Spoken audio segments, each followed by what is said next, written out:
Hey, good evening, everyone. This is John Arnold from Protect and Serve. Welcome back, episode 24.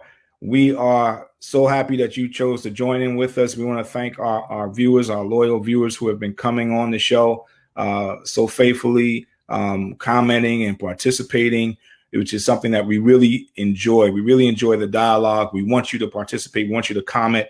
And, we're not going to agree on everything, but it's okay to agree to disagree sometimes. But tonight is a very important subject. My timeline was flooded with this video that is out on the internet from a shooting in Philly. And, it was so moving and touching to a lot of us on both sides in the community and law enforcement. A lot of folks were connected to the family, the Walker family. We sent out our condolences to them at this time, to the officers. We have some friends who are Philly cops. And it's just hard when a life is taken either by the police or unnatural causes or by crime. It's just a hard thing. I want to share a story with you that I had when I was coming up. I was about 14. I was in the barber shop. I was at that time I was finally allowed to get my own haircut. My dad used to always cut my hair, but this time he was allowing me to, make my way through. And I went to the barbershop, got a haircut. And when I was sitting there, it was a gentleman that just kept staring at me. And I'm like, man, why is this guy looking at me? So finally, he decided to ask me a question. He said, is your name John Arnold? I said, yes. And I'm curious. How does this older gentleman know who I am? And he said, are you Hawkeye's son? Now, my dad was called Hawkeye. He had a street reputation. And, folks that knew him, they called him Hawkeye because he just never missed anything. He always saw what was going on in the street. He was real keen, real good cop. I'm not saying that because he's my dad. I'm saying because this is true. So the gentleman looked at me. He said, your dad shot me in both my hands. Now here it is. I'm 14 years old. I'm sitting in the barber chair. The barber's cutting my hair. And this gentleman now has told me that he shot him in both hands. He said, but man, let me tell you something, man. Hawkeye is he's the man. He saved my life. He turned my life around. And I remember my dad telling me the story. He said my dad was in the barber chair at the time. He was getting a haircut. And this gentleman was out. He had a mental crisis, and he was out in the street. He had a knife in his hand, and people came running into the barbershop screaming and yelling. And my dad got out of the chair. And I remember this because they said he still had the cape on around him. And he went out there and he confronted the individual, and he said, drop the knife. The guy came at him. He shot him in the hand. Knife dropped. He picked it up with the other hand. He shot him in that hand too. And then he made the arrest. I remember that story as a little boy. I'm like, oh man, this guy is super cop. But then I actually ran into the gentleman who he shared this experience with my dad. And as I was sitting at the table one day talking to my mom and dad, having breakfast, there was a shooting in Maplewood. Cops responded. Gentleman had a mental crisis issue, and they killed him. And my dad said, why are these cops killing folks who need help? He said, aren't they getting trained? Aren't they receiving some type of training which will prevent them from killing police officers? And today in 2020, I asked the same question, because when you look at the Philly shooting, and for those of you who didn't see the Philly shooting, we're going to show it. And I'm going to give you a warning right now. Some graphic language. It's graphic, but this is in our community. We need to look at it. And the question is, why did Mr. Walker not make it? Clearly, he was in mental crisis. Clearly, his family was hoping that when they dialed 911, they would receive some type of help. And what they got was, instead of going to the hospital to see their loved one being cared for, they are now making funeral arrangements for this young man. All right. Was the police shooting justified? Well, you know what? Maybe it was, but because it's a mental health issue, we need to really look at it. We need to really have a serious discussion. So tonight, I have two guests who are coming on, and you know what? They have some answers. They have some answers. There's some wonderful things that they're doing for the community, and I felt that it was important enough that we share it with the community and have this open discussion. And tonight, we're not giving opinions. Those of us who are in law enforcement, we're actually asking questions, because if you really care about protecting and serving, you always want to be the best cop or best first responder that you can be. And sometimes that means changing your way of doing things, coming and thinking outside of the box, implementing and dialoguing with people, partnering with people, and coming up with dialogue, sincere dialogue that will help you become better at serving the community and protecting the community, even if it's protecting them from themselves. So first, I want to bring on, my two buddies, Steffi Treadwell, retired Newark Police Department. Hey, Steph, how you doing? Good. And I want to bring on Tony Cox, retired Essex County Prosecutor's Office detective. And I know Tony was having some issues. I hope he would be on pretty soon. But Steph, I was just telling the viewers that listen, we were all touched about this. We were actually infuriated about this shooting because we saw a lot of things. We saw tasers. We saw that there were tasers that the cops had. And listen, we don't know. There you go, Tony. How you doing, Tony? All right, Good. So, they had tasers. We don't know the story as far as what went on. We're just looking at the 30-second clip that started when the cops were actually engaging the individual, Mr. Walker. There's a lot of unanswered questions, but it's something that goes on too much that we're seeing a lot on TV. It's being played out.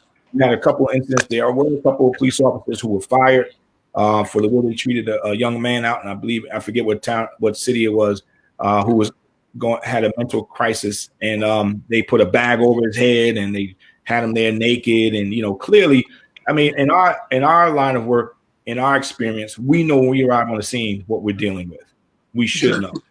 All right, when you're dealing with a hard-nosed killer, when you're dealing with someone that's not not nice to the police, and when you're dealing with someone who's going through a mental health issue. Mm-hmm. And if you're alert to it, I know that when I dealt with them, I responded. I didn't deal with I didn't pull out my gun. That's the worst thing you can do, is pull out your gun in that type of situation, because coming up that I came up in a police department that was hospital based, in a hospital police department. One of the things that I learned first was to put your gun away, because if they get that gun, that's it. You're not fighting a normal individual. They have strength that is increased. Yeah, so now you're introducing a gun there, and that's a problem. Basically, coming on from patrol, you will call for a crisis. Yes. Respond also if they didn't, dispatcher, did you notify crisis? They said they're on their way, so they were going to help you. Yes. And that's true. That's true. And that's what we want to talk about tonight. I reached out to Mike Barbie. I don't know if he's watching, but hey, Mike, how you doing? Thanks for the connect. We reached out to two wonderful people who are going to come on here. I just want to tell the audience, please engage us tonight. I see that the comments are already coming in. Hey, Kim, how you doing, brother? We came up on the same block and we saw this numerous times. Things that we had mental. Listen, we had mental health issues coming up on 18th Street with our parents, and but listen, we needed help and we got it, thank God. But we're dealing with a lot of issues now. Broken families, COVID, depression, the food that we eat, everything has something to do with your mental state. I didn't know it, but and then we, let's talk about stress. The peer pressure, everything. I mean, everything is adding to it. But tonight, I want to just I want to read their resumes briefly. We're going to have Miriam Cortez. She's the director of the Mental Health Association of Essex and Morris counties. She has been doing this for a while. She's a counselor. Hey, Miriam, how are you? Hi, how are you? Thanks for having me. I'm just giving a little bit of background. She oversees the daily operations of the criminal justice system, collaborative justice services, and I'm gonna let her talk a little bit more. And also we have Maydeen, that's Udot. Did I say your last name correct? Oh, she's on mute. You killed it a little bit. It's Despine Uda. Oh, okay. Say it again. Despine Uda. Oh, beautiful. And you also work with the Department of Mental Health, right? Yes. and you're working in a different area than Miriam. And your work involves assisting clients with care that focuses on one's whole self and incorporating learned skills in their everyday lives and developing social skills and supports. And that's very important. But listen, no one can tell your resume better than you can. And I'm reading from a sheet of paper. But Miriam and then Nadine, why don't you just tell the audience a little bit about yourselves and what you do? Sure. Thank you. Thanks for having us. Hello, everyone. So, as John was saying, I am from the Mental Health Association of Essex and Morris County. I'm the director of the Collaborative Justice Services Program. And basically, that is a case management program in our agency that works with individuals that have severe and persistent mental illness and are either incarcerated at Essex County Correctional Facility and or being released back to the community. So we work in creating effective discharge planning for those clients to getting them released, because since they do have severe and persistent mental illness, chances are that we just needed proper treatment versus incarceration. And so we work on getting them linked to the treatment in the community that they would need. We work on getting them benefits and entitlements so that they can afford treatment and the cost of the community, and make sure that they have all the resources that they would need to be successful as members and that recipient. Okay, great. Nadine? And I am the Director of Self-Help Advocacy and Education at the Mental Health Association of Essex and Morris. And pretty much I oversee a variety of programs that are laid out for individuals who have a mental illness to be successful and to learn skills that they can incorporate in their daily lives. And a big part of my program is to provide education and training to the community, the general public, law enforcement, just to know what mental illness is, how to help assist someone who may be in a mental health crisis or on a verge of a mental health crisis, what resources are available to assist someone, especially family members who don't know how to navigate the system, or even that individual who is struggling with a mental health issue, what benefits and services are available. So I pretty much just try to provide that information in hopes of breaking the stigma associated with mental illness. Oh, wow. Well, listen, we know the two of you are definitely have some experience from reading your resume that the viewers can't see. Is quite extensive. A lot of things that you're doing, a lot of collaboratives that you're doing that we are talking about. We have been talking about for many years, and you're actually doing it. But the one thing we want to do is we want to look at the Philadelphia shooting, and we want to just for you to comment on it. I don't know if you saw the Philadelphia shooting. But if you haven't, to the viewers as well, it's very graphic. So we apologize for the language. We apologize for what you're getting ready to see. But I think that it is necessary for you to see it in its entirety. So if we can have the producer run the Philly video at this time. It happened at 61st and Locust in West Philadelphia. Police responded to a domestic dispute call and came upon a man with a knife. It will be up to an investigation to determine what happened minute by minute, but we can factually recount how it ended, with a man dead, felled by bullets fired by police. It is Monday night, and the big story on Action News tonight is a deadly police-involved shooting, and emotions are running high in the neighborhood. An investigation is already underway. Action News reporter Christy Aletto has the story. There are multiple recordings that detail how this went down, and you can see by that large crowd outside of Southwest Detectives tonight, residents are asking, could this have been handled differently? That's why many people here at 55th and Pine are protesting, while police have now set up a barricade around the facility. His mother tried to grab him. They kept telling people to move out the way. It was so fast and rapid. Several residents on 61st and Locust witnessed Monday's officer-involved shooting. We paused the video as it's too graphic to show in its entirety, as police fired on the 27-year-old armed with a knife, who neighbors have identified as Walter Wallace. After several times, again, I don't know an exact number, of ordering the male to drop the knife. The two officers that were out there discharged their weapons, striking the male several times. It started as a domestic call before turning deadly. Multiple recordings from multiple angles on the block. Y'all could have pulled out a taser. Y'all could have shot him in the leg. Why was the fact that The first thing them officers did was pull their weapon on that man. With emotions running high, residents took their frustration to Commissioner Outlaw, who was also on scene. They argued that there was a less lethal way to handle the encounter. That's overkill. Front of his mother. I'm here to listen. I don't have answers for what happened today. It just happened. Outlaw said in a statement the videos raised many questions that will be answered by the investigation. By late evening, protests had already begun, and a police barricade had formed around Southwest detectives bracing for potential unrest. And that's the reason why we out here protesting the way we are, because I see videos all the time when it's handled a different way, like with all other races. Rising tensions, an open investigation, and a neighborhood asking if this death could have been avoided. A look at what is happening tonight outside of Southwest detectives. The FOP also released a statement in part saying that police are being vilified this evening for doing their job and protecting the community. Residents here outside of the facility feel otherwise. Of course, this officer-involved shooting remains under investigation. In West Philadelphia, Christy Aletto, Channel 6, Action News.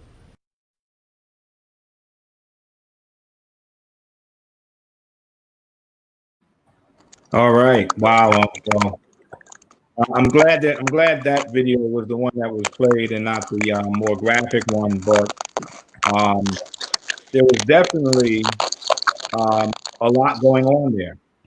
There was definitely a lot from both sides. You heard the community. You heard the police administration. You heard the FOP, who all responded. And they all had valid points for a good discussion.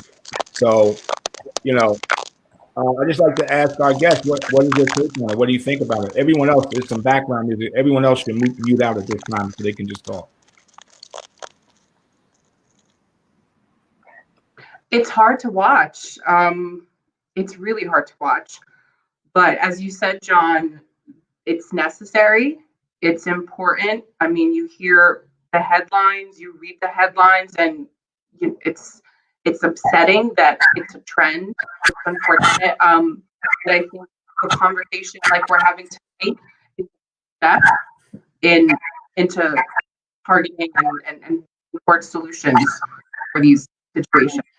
I'm sure you have similar thoughts as well. Yeah, I have so much to add to this. And, you're dealing with someone who has a mental illness.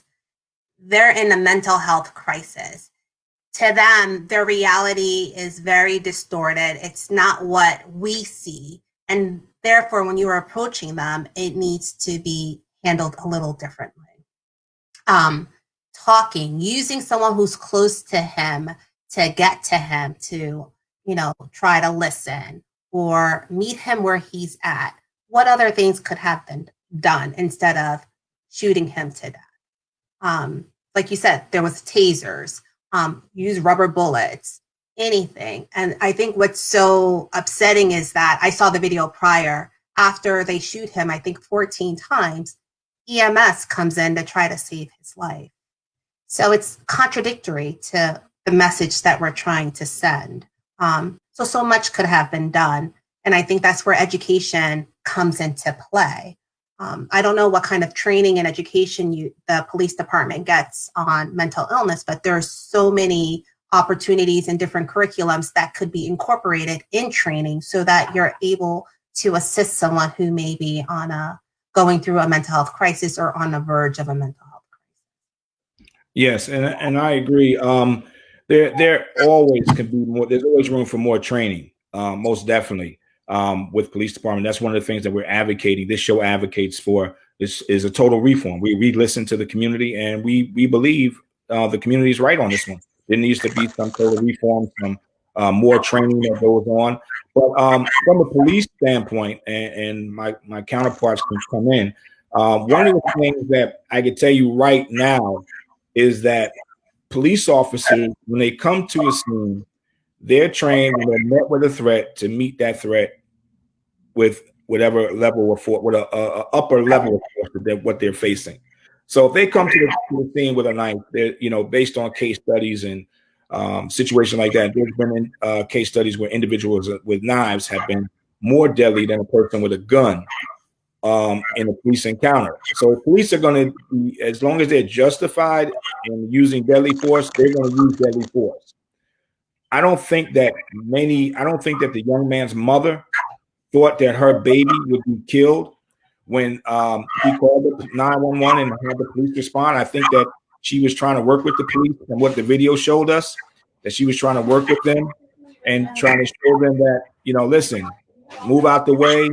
I'm trying to hold them back, et cetera, et cetera. But when it got to the point where he broke away from her and went toward them, to the police officers, you see they both came together and got a line of fire, and they fired on him, over 10 shots. So I think a lot of smaller, I know Newark has an ESU unit, and they're trained for folks who have mental health crisis. But a lot of departments don't have it. They don't have that training. And what it is, I know Charles Upshaw, hey, how you doing, Charles? He came on, he said, what about the PR-24? What about the tasers? They had the tasers. They had tasers on them. Clearly, you can see that the officers had tasers. Why weren't they used? Those are going to be some of the questions that the shooting team is going to ask.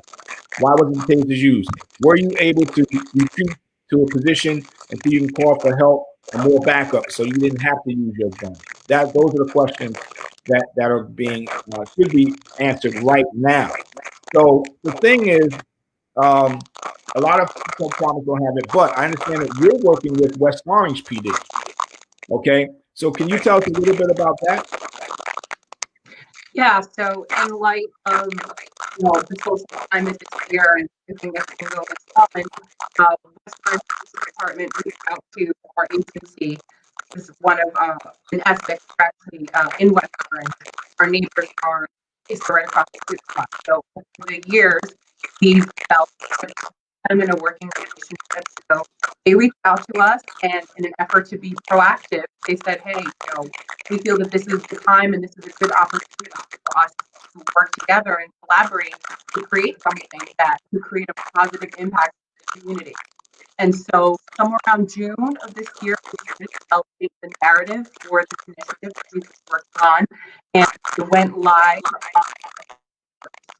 And so basically what we're doing is working in collaboration with the West Orange Police Department to provide them with training, as Nadine was talking about. Training and resources is everything in situations like this. So we're providing them with training on mental health, what is mental health, what is de-escalation, and what does that look like when encountering someone that is experiencing a mental health crisis. The second part of our program is something new also that we also worked on, and actually body cam footage that we're reviewing.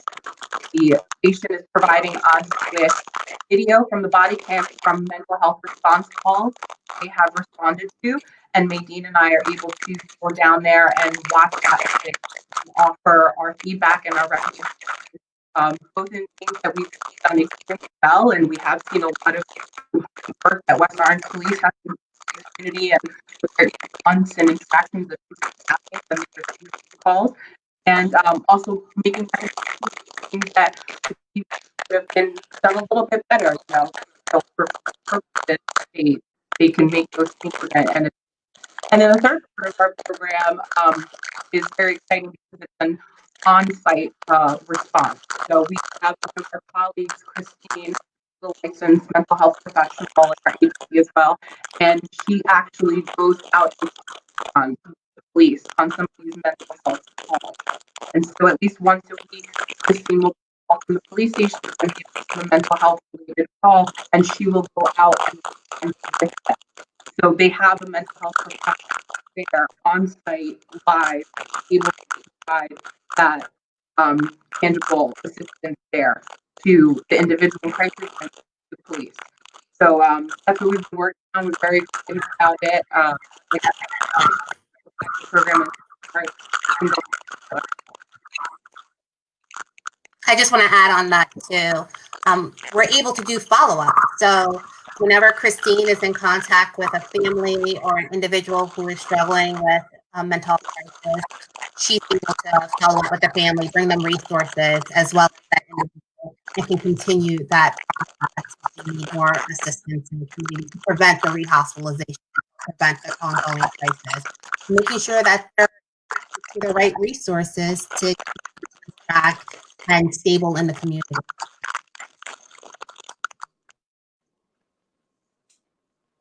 I'm trying to unmute because I don't know where the feedback is coming on. Tone, can you check your end, Tony?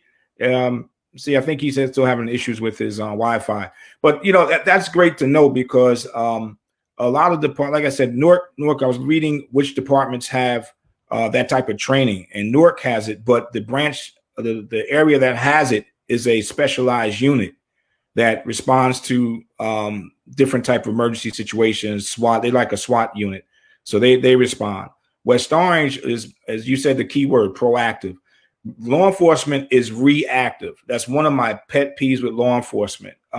We have to be more proactive. The criminals are always proactive. So why haven't we been more proactive in all areas of what we do?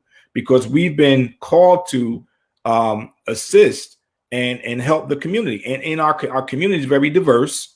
So police officers should have this type of training, should have these type of collaborations. It's a shame in Essex County there is only one department that is having this conversation and having this actual initiation between within its ranks. And I was looking at the figures for tasers in Essex County. And Essex County, we have 21 municipalities. 1, 2, 3, 4, 5, 6. 6 municipalities have tasers. And I'll read them off. Bloomfield has 10. The Essex County Sheriff, the county sheriff's office only has 11, and they have the whole county, and they have the capability to deploy anywhere in the county. Maplewood has 6, and I know that's a result of the shooting that they had. Newark has 20, but the 20 that they have are only with ESU. They're not with their line officers. I know they're working on it. I think the captain was quoted as saying that he is working on a plan to get those out there with the line officers. Nutley has 3 and Verona has 10. To me, that's not enough. And if you do have the tasers, what type of training, what type of protocols, what's the policy going to be? And we also have a video from the UK that I want you to look at. I don't know if you saw this before, and I like your thoughts on this. Producer, can you run the UK video, the United Kingdom video? From the UK, an amazing video for edged weapon training. London police engage with a distraught man wielding not scissors or a knife, but a machete, all captured on a smartphone from across the street. His ability to move is not completely obstructed by either the officers or by the vehicles, but he is more or less surrounded. You can see the man pacing around on the street or move forwards and backwards, side to side, front and back, each of them trying to continue to verbally de-escalate the situation over a period of time. You could probably say they've contained him without restraining him. And they keep this situation going backwards and forwards for some minutes whilst other officers are bringing what we would call public order shields to the location. And in a coordinated movement, they move towards him so that there's no way he's going to be able to use that weapon or go anywhere else. He's placed on the ground with the use of the shields, the weapon's taken from him, and then he's stood up and handcuffed and detained. The incident ends with a man taken to hospital. Do you think that man would have survived in North America? No. No, he wouldn't have survived. Wouldn't have survived. A couple of minutes, probably. So what's to be learned from that? Well, it is doable without firing your firearm. First hand.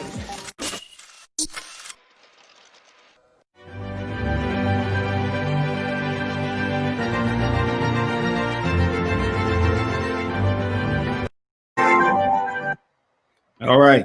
So there you go. There you go. And I have to say, UK has been extremely proactive in how to work with individuals who are in a mental health crisis. And what we're doing in the West Orange PD, they're actually doing in many of their police departments there as well. They help professionals go out with them, review body cams. They do a very intensive mental health training for all police officers on an ongoing basis.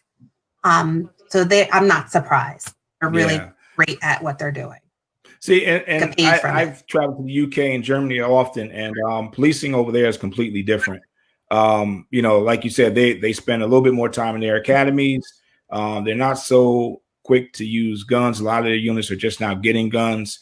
I know that was a big issue in the UK until the uptick of crime, that their officers weren't really carrying guns, but they had special response units, and those response units had special type of training.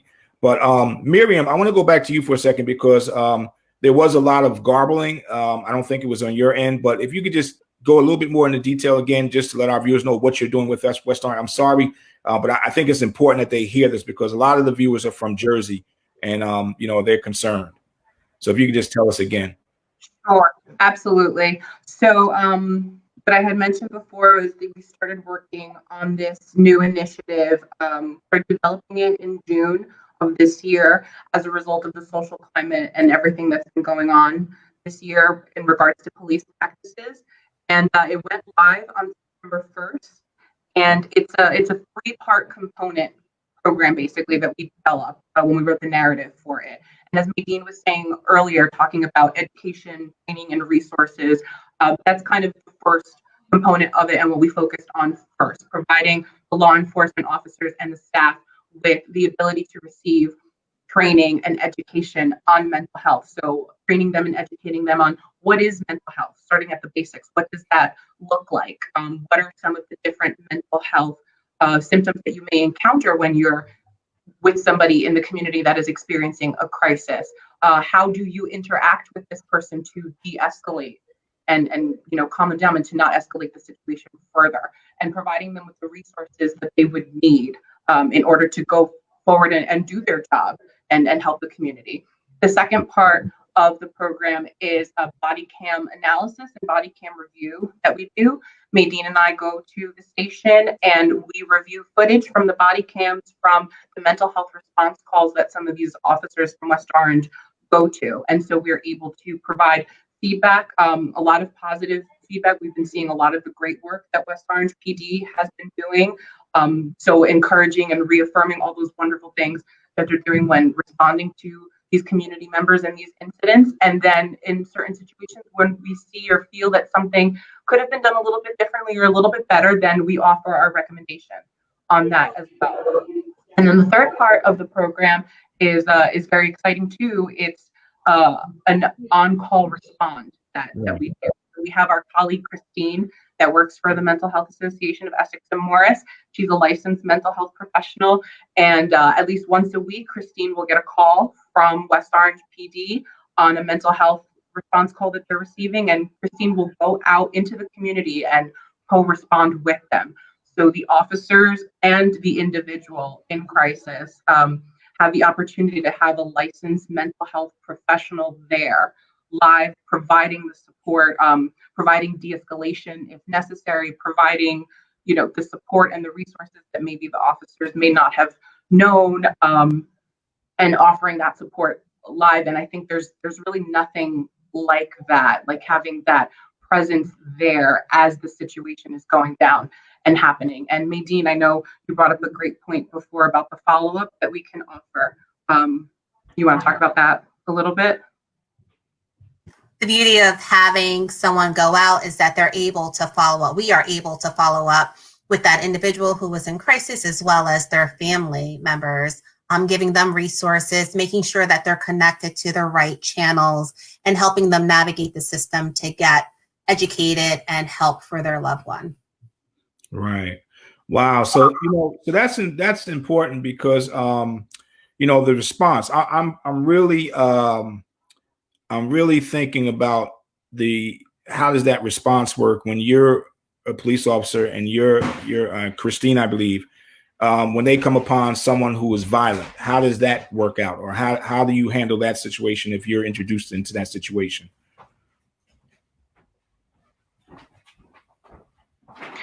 I see Nadine and I looking at each other like, you, me? Either one. Well, we've even seen it in some of the response videos that we viewed there. If there's an instance where perhaps there's something in regards of weapons, or if anything regarding self-harm comes up, we always have the discussion that assessing for safety is first and foremost. So allowing the officers to do what they need to do in order to assess for safety, and making sure that everyone that is there in the situation is safe at the moment. And then allowing the licensed mental health professional to perform the de-escalation techniques is necessary and as needed.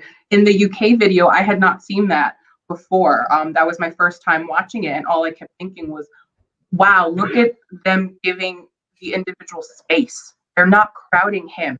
They're not overstepping their boundaries. They're giving him space. And as we were talking before, and as you mentioned, John, law enforcement can be very reactive. And so the lines start to get blurred when you cross invading boundaries and personal space and being reactive. And I think that's when a lot of things escalate further than they need to. So I think our presence there through the training, and both, Christine being on site and responding, we're able to kind of reinforce those important sentiments, respecting the boundaries, respecting the space to allow the breathing room to occur, to properly de-escalate the situation and make sure that everybody walks out safely, unharmed, and the individual that needs help gets the appropriate level of care that is needed. See, that's key, because the de-escalation, you said something very key, is that you give the individual space, because I think that he was more irritated. I think they exasperated the situation by trying to approach him at the wrong time. I think that one of the comments, I think it was Kim Huff. Now, me and Kim, we grew up on the same block. Kim Huff said, "American officers lack the patience to do this. Just wait them out." And that's something that I didn't know, but I learned just from you right now, and dealing with someone in mental health crisis, that listen, you back up and you give them space, let them calm down, because the thing is that you're exasperating by pushing forward. And I think that that's one of the questions and conversations I had, that they said, well, why couldn't the officers go back to their car, wait for a team to respond, and deal with it? The mother wasn't in harm. She wasn't in danger. No one else was in danger. He had a knife. If anything, he was in danger to himself. But why turn a situation where I'm endangering myself into a situation where I endanger myself now with the cops? Because the cops came there and pushed the issue and exasperated. And I think that's a very key part of training that needs to go into the police academy with police officers. Not just a few, but the main police academies, because the problem is police academies. We have the Essex County Police Academy. Some departments send their police officers down to Seagirt. Some send them over here, and the curriculum might be the basic, but there might be added, components, which would be, and this should definitely be a component. I'm a proponent for it. If I was still in police work as a police executive, I definitely would be having a conversation with you. Just for the simple fact that if it's something that's going to make my class better, my department better, I want you at the table. I just want to get a few more comments. Sergeant Darryl Yelvick, when he retired from Rutgers PD, he said there are courses such as CPI, Handle with Care, that teaches personnel how to de-escalate or safely take down an emotionally disturbed person. Now that's true. And a lot of times, but I'm going to say what the problem is with that. A lot of departments don't think that's important. But, the FOP, if you listen in the Philly video, what the FOP, the statement that they made, says it all. They were justified. It is what it is. That's basically the police mentality to the response. And that's what, and I understand that's a union thing, because they're going to be tasked with providing a lawyer to defend the officers, since they're possibly looking at some type of charges. I understand that, but I disagree with it. Yes, they were justified in using deadly force, but every time you used, there were situations where I was justified in using deadly force, but I chose not to. Stephanie, you said you put your hand up, Steph. You wanted to say something? Yeah. Being all these incidents are really disturbing. But the question that I get, and I'm sure at a lot of other officers get, is why can't you shoot them in the arm or the leg? You know, and I'm like, okay, try going into a doctor's office and tell them how to do surgery, like cut here or cut there, when you probably never even cut anything but a steak. You know, and when they say shoot them in the leg, you run the risk of hitting them in the largest vein, the femoral vein artery, and they bleed out in seconds. And then when we go to the range to qualify, to requalify, the target that we're aiming at have no legs and no arms on it. So, in my own personal opinion, you know, a component is needed in a controlled environment to address mental health issues by Yes. the mental Good health point. Good specialist. point. And she, you know, Miriam and Nadine, she's right, because what those officers did was they relied on their training. Watching that video, I saw the video where they took Mr. Walker down. They relied on their training. He came at them, they came up, they drew on him, they fired down range. And what happens is, yes, I told the story about my dad shooting the individual in his arms, but my dad was an exceptional cop. He just had that ability. He was a great marksman. Most cops, police shootings, believe me, when I go there, they'll shoot 15 shots, two shots hit the suspect. We don't know where the other rounds went, the other 13 rounds went. So shooting them, as Stephanie said, it doesn't matter if you shoot him in the arm. You shoot him in the arm, the bullet ricochets to the heart, dead. Shoot him in the femoral artery, boom, dead. So it doesn't matter. Whenever you deploy a weapon, a bullet out of your weapon, it's deadly force. It can kill. The thing that we're trying to get to is not even deploying, you know, discharging that weapon. We're trying to, in this show, what we're trying to show everyone is that, listen, there are steps that you can take. It's being done right now with Miriam and Nadine in West Orange, and they sit on. I understand you sit on with the prosecutor's office and the public defender's office as well on collaboratives and talk about these issues. It is a discussion that needs to be coming forward. It needs to come forward from the Attorney General of the state of New Jersey. It needs to come forward from the prosecutor of the county, that this is what we want. This is what we're working for. That's where it starts. And then they dictate to the chiefs of police what curriculum insert they're going to put in the curriculum to make sure that this is going to get done. It might mean more work for you, Miriam and Nadine, but I think that you are doing what you do because you really love what you're doing, number one, and you want to help. You want to make a difference, which is why police officers, well, the majority of us come on the job is because we want to make a difference. We want to make impact. We want to help. We want to protect. We want to serve. But what do you do when you're protecting and serving is falling short and you're killing more than you're protecting? That's why we have this show. That's why, you know, we're having this conversation and other conversations like it. And we need to keep having the conversation, you know, because we need you just as much as you need us. Right. Exactly. And we need to start changing the perception of police officers right now. Right. I share a story about my daughter. When she was 3 years old, she started preschool and they were going over different professions and nurses, whatever. And then they got on police officers. And what do? They protect, they serve, you know, they give out tickets, you know, people over, and they're like, what else do they do? And she says, they kill us. Yeah. We have to change that. Yes. Yeah.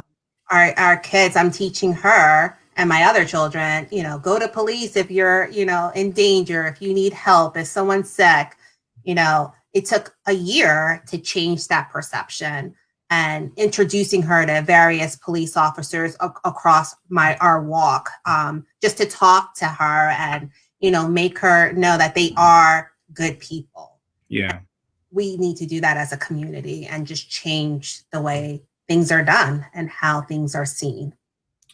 We do, because that same scenario, let's look at them when I was coming up at that age. The only cop I feared was my father, because if you ever knew my dad, you knew, you know, I knew that, you know, he chased bad guys and he got into shootings and he killed them. But as I came on the job and I learned more about my dad, I learned that he was a community person. He was so far ahead of what we're doing. He was doing what we're talking about doing now. He was doing.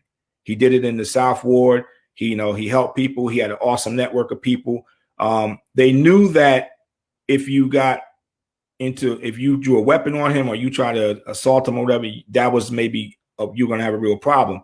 But for the most part, my dad, when I read reports of witnesses, they all, even when they were testifying against the bad guy, they're like, "Oh, Detective Arnold was there. That's our guy." Because he understood that, and he understood, when he came out of into retirement, we went into retirement. He was talking about what we're talking about right now. He said, "How come no one's actually helping these officers deal with these mental health patients or people who have mental health crisis?" And it's a shame that we're still having this conversation. And let me ask you this: how many years have you been doing the collaboratives with law enforcement? How many years have you been partnering with law enforcement? Oh, it's been a minute. CJS has been at least 7 or 8 years, I believe, that we've been with the agency and partnering with law enforcement and working alongside with prosecutors, public defenders, whatnot. So it's happening for a while. County. Yeah, our program is a statewide program. Each county, or the majority of the counties in New Jersey, have these type of programs. And I will say, talking about conversation, the conversation that we're having this evening is something that I've been talking a lot about lately. And so I think that's a cool thing. It's unfortunate because, as we said before, sadly, this is a trend that we've noticed and it keeps happening, but we're talking about it. And, I'm just one person, Nina's just one person, but, we're trying to have these conversations so that we can get the word out there. We can build the network. We can get the support. Community. We've talked a lot about community. It's important to let the community know that this exists and this is out there and it's real and it's happening. As a pilot initiative right now, it's a 6-month program, but hopefully it's successful enough and that can get expanded. And it can not only occur in West Orange, but maybe other cities in Essex County, and maybe it'll grow to a larger state level. Who knows? I'm very hopeful that this is going to be successful and it can turn into something larger and we can start addressing these concerns on a higher platform and a higher One level. thing we've learned is that individuals who have a mental illness, they have had contact with law enforcement. Officers know who they are in their community. It's the first time they've been to their homes. They've gotten calls on them on multiple occasions. So a lot of our individuals are traumatized by how they were treated by police officers. So when they're called out again and are in contact with them, their reaction is different because they remember how they were treated before. Things for sure, they do remember that one police officer that was kind to them. To them appropriately. So let me ask you a question about response. When in your conversations and in your collaboration with West Orange, when police officers respond, depending on what police department you're with, when they respond, they know a little bit about the house they're responding to because of the CAD system. They know if there's a gun in the house. They know, basically who's. Is there any indicators that let them know that when they respond to that house, that particular house, that there's someone there that they've dealt with in the past that has a mental health issue? Is there any conversation or anything, any indicators there? I think that they're aware that I guess you guys call them EDP, that they've responded to an EDP at that home, or they can look that up in the blog. So that's not a secret. Yeah, I know a lot of the smaller towns will do that because, and like you said, a lot of smaller towns know their residents. They know, the kids, they know the children, they know the child from when they were, Officer Holly knew my daughters in West Orange when they were in Pleasantdale all the way up to West Orange High. He knew them because he saw them grow up. And, they know the kids, they know the people in the community. But it's that new officer that comes on, it's that officer that maybe didn't work that sector of town who's now assigned there. And when he gets dispatched, I know that they can look it up, but I'm wondering, like, is there an indicator or if the dispatch if it's part of their training that they go look it up when they hear what the nature of the call is. So if the person's calling in saying my son is being disruptive, etc., are they trained to say, Okay, does he have, is he in a mental health crisis? And then go back and look at the CAD and see how many calls the police have responded to for EDP at that location. That's the conversation that I think also needs to be part of training, not just with the officers, but with the department itself, with the dispatchers as well. And I'm not sure if that's happening, but that might be something that we want to talk about and have our people discuss at their next community meeting or meeting with the police departments, because this is not going to stop. Unfortunately, there's going to be more, because there's just not enough help like the help that you're offering these police departments. So unfortunately, it's going to take the community, it's going to take the viewers who are commenting. We're getting a lot of input on here. They're commenting. It's going to take you viewers, to support the work that Miriam and Maydeen are doing, and the Department of Health is doing with police. You have to have more collaboratives. We found with the Winona House investigating child abuse that it was much easier to bring in psychologists and folks other than police officers. And then we had our officers trained to do certain interview techniques, which were different than the interview techniques we learned in the academy, that were specifically for child abuse investigations, to pull out information, good information about what has been going on. And when they came out, we knew, the child was able to develop a rapport and communicate with us, to the fact that way that we were able to do our investigation better. And that's what it's all about. So that was an example of an effort. The reason why I asked you that, how long this collaborative has been going on, because we've been doing Winona House for maybe 15, 20 years. And this right here slipped through the cracks. I'm sorry to say, with law enforcement, it slipped through the cracks. You guys have been doing what you've been doing for years, but it slipped through the cracks with law enforcement. And it's time that we stuff that, fill that crack with more collaboration with what you're doing. Yeah. Steph, you had anything else before I mentioned something that Tony, I know Tony had to pop out, but he brought up a question before. No, this is like something I was like, where y'all been? This is what I'm saying, because when we would get a call to come out because there was a problem with one of the residents, and I'm like, okay, so what is it that we can do, or do they think that we can do that they couldn't do? As far as we handle crimes, we don't really handle mental issues like that. So that was a question that I had, because I just don't get it, and it ends up like this did, tragically. But they say, oh, here, the first thing y'all use is a gun. We have no training, like Miriam and Maydeen was saying. We have no training. Mm-hmm. But even with the dispatch, because last week we did a thing on dispatchers, and they're constantly on the phone with whoever the caller is. And even when, going back to what is it that the parents or whoever think that we can do, the relative think that we can do that they couldn't do, because these people trust their relatives more than they trust us. Mm-hmm. And just like you were saying, Maydeen, it's really in these people, in these kids' mind that the police are out there to kill them, because this is what they see. It's like a normal occurrence, Well, the resources are there, and unfortunately, many people don't know where to start looking for them. So I encourage anyone who's watching us, to reach out to your local mental health association. Just about every single county has one, and they'll be able to provide you the support and guidance that you need. We're at the Mental Health Association of Essex and Morris. We provide services in Essex and Morris County, and limited services in Passaic and Sussex County. We work with individuals coming out of the jails who have a mental illness, who are homeless with mental illness, who are in their homes in private, that has a mental illness, with families, giving them education and support groups. And most of these services are free. They're free. We have a crisis counseling program that just launched for anyone who is impacted by COVID, which is all of us. Mm-hmm. Definitely.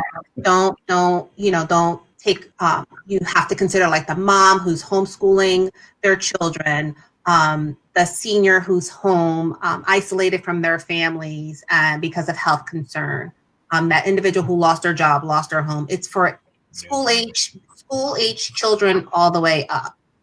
Call and get that support and guidance that you need. Unfortunately, there's a huge stigma associated with mental illness. Yes.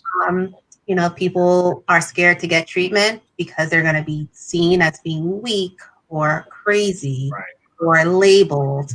But mental illness affects all of us. 1 in 5 Americans experience mental illness. 1 in 5. So that's 1 in 5 people on this line right now. That's right. Do you have a program for the people that don't want to wear their mask and they just want to? Just make sure you wear yours. You know, and what you said is the stigma.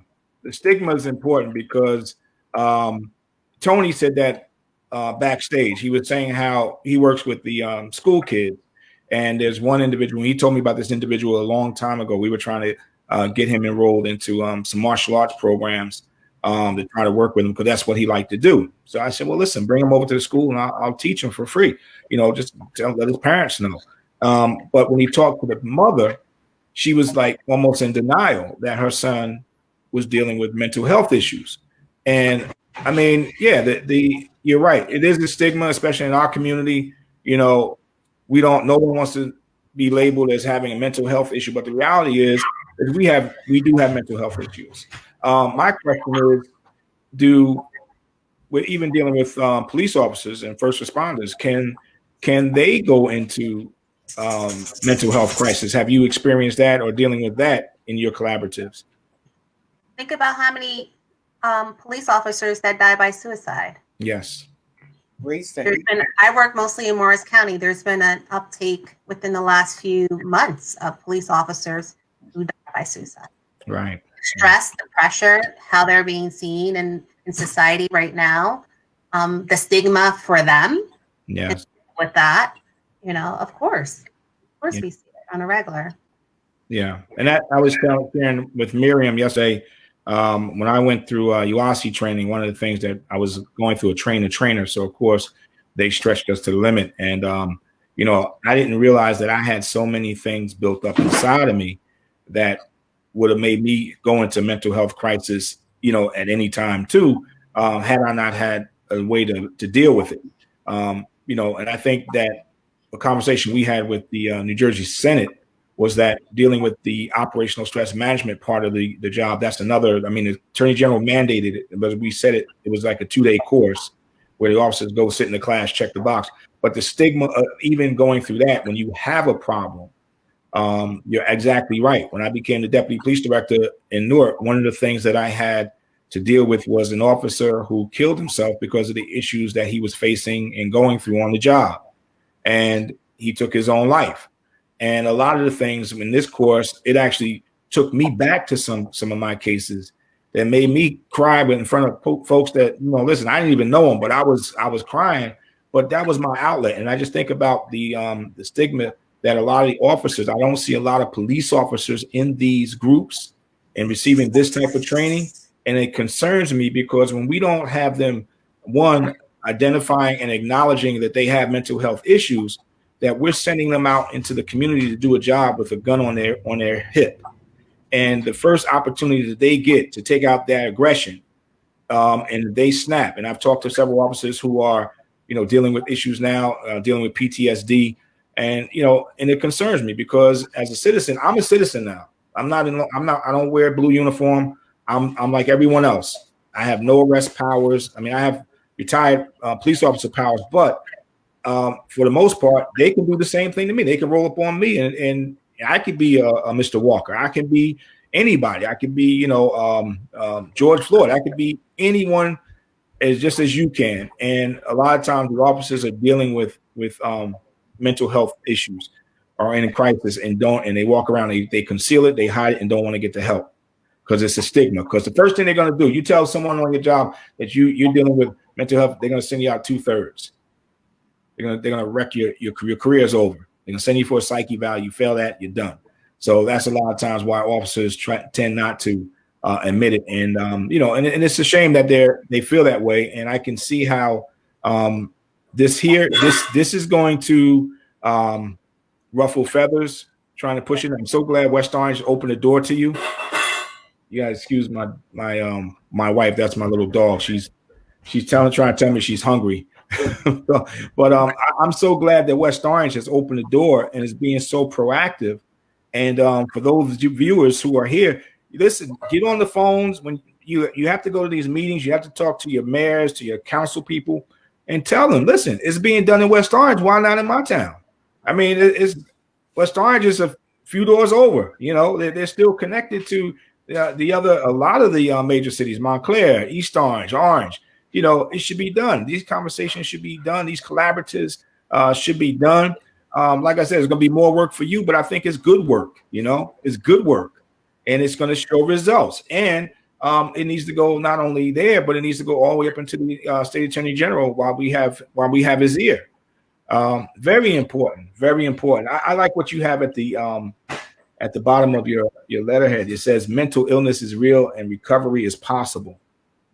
And that touched me. I was like, man, because I thought mental illness was incurable. It wasn't. You weren't be able to recover from that. I thought that it was just you just had it and that was it. But that's a true statement, because I look at my friend Mike, who wasn't ashamed to admit that he had issues.